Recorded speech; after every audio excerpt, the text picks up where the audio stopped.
Misteri Bunga Tasbih Bab 1. Farida Gunawan memandang ke sekitarnya.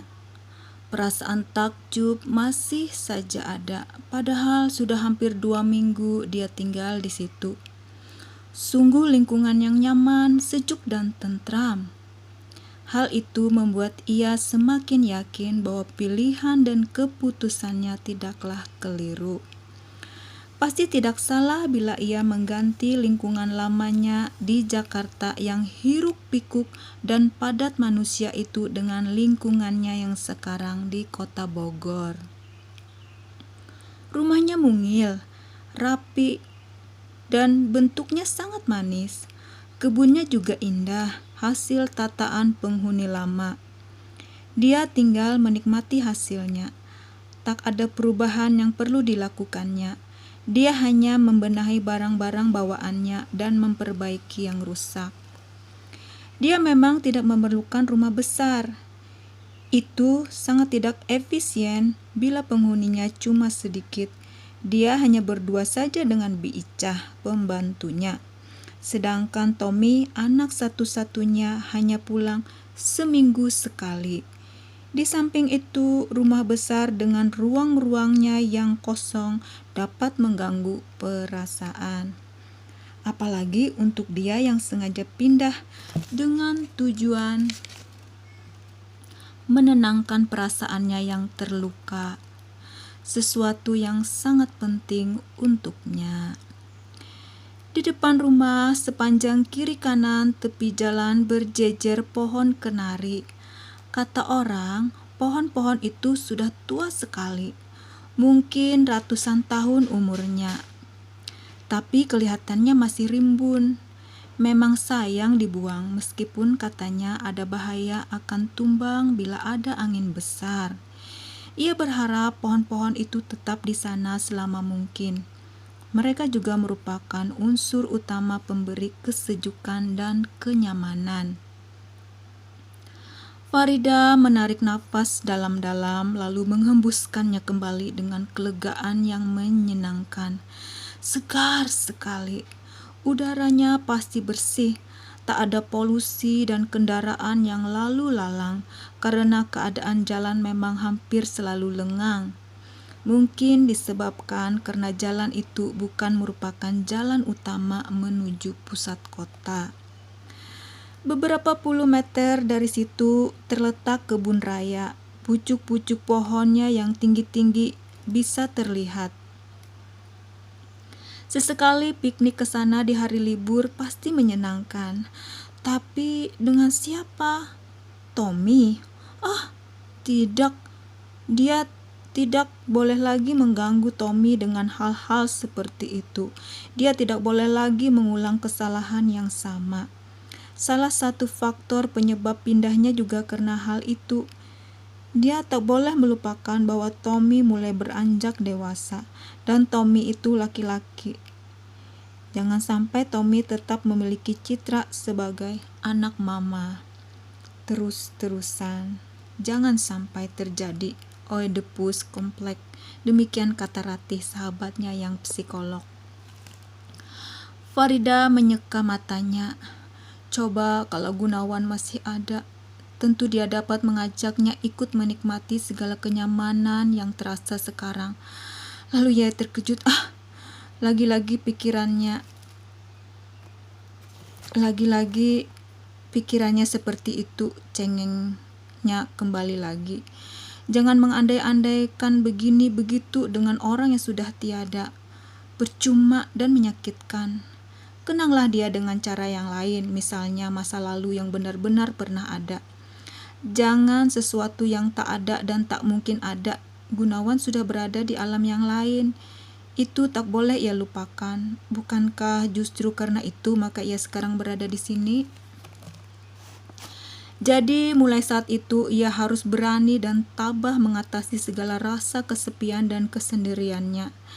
Jangan bergantung kepada siapapun, bahkan juga kepada Tommy. Ya, lebih-lebih kepada Tommy, anaknya. Sudah hampir 2 tahun lamanya Gunawan meninggalkannya. masa yang sulit sih. Dia yang sudah terbiasa selalu ditolong dan dilindungi merasa kehilangan yang luar biasa. Kemudian ia melihat Gunawan dalam diri Tommy.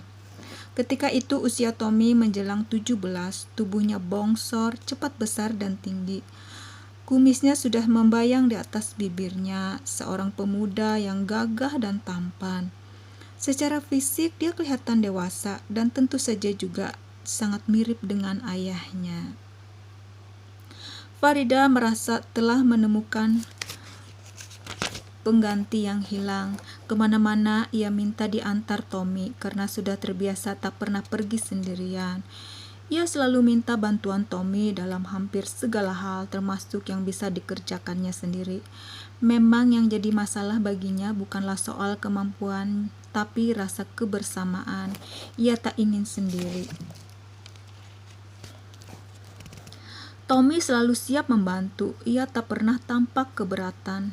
Tapi lama-kelamaan mulai tampak rasa segannya. Itu tak diutarakannya dengan penolakan terang-terangan, melainkan dengan berbagai alasan. Ada ulangan lah, ada tugas ini itulah, dan sebagainya. Mula-mula tak ada persoalan, tapi lama-lama Farida merasa tak senang. Konflik pun pecah. "Kamu tak mau membantu mama lagi sekarang?" keluhnya. "Saya sibuk, Ma." "Bohong ah, alasan aja." "Tapi yang gitu-gitu kan mama bisa sendiri." "Memang sih bisa sendiri, tapi apa salahnya ditemani?" "Jelas salah dong, mama tahu enggak? Saya dikatain jadi gigolonya tante-tante." Tommy meledak.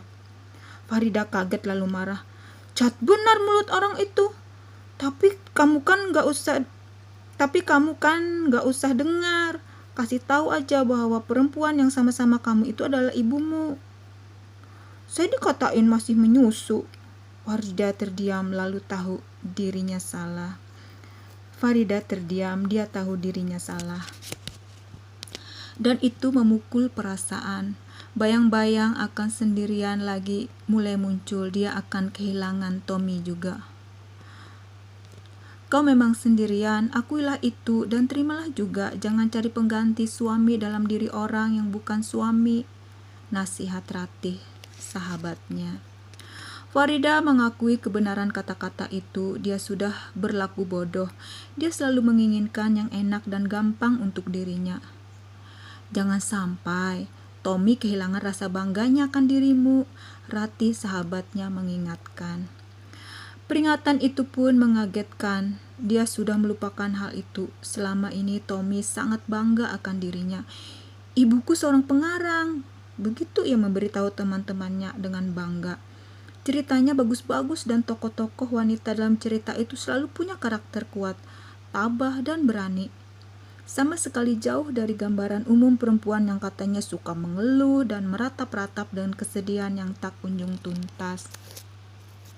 Hal itulah yang sangat disukai Tommy. Perempuan memang harus begitu kalau tak mau dibeda-bedakan dari lelaki, katanya. Tapi ternyata gambaran semacam itu cuma khayalan belaka. Memang semuanya fiktif walaupun sebenarnya bisa saja terjadi. Dan siapapun bisa kalau mau berusaha. Tommy tentunya menyadari hal itu juga, tapi kebanggaan Tommy berangkat dari situ. Mungkin dia berpikir sebagai pencipta tokoh-tokoh semacam itu, tentulah ibunya kurang lebih memiliki kepribadian yang sama. Bersambung.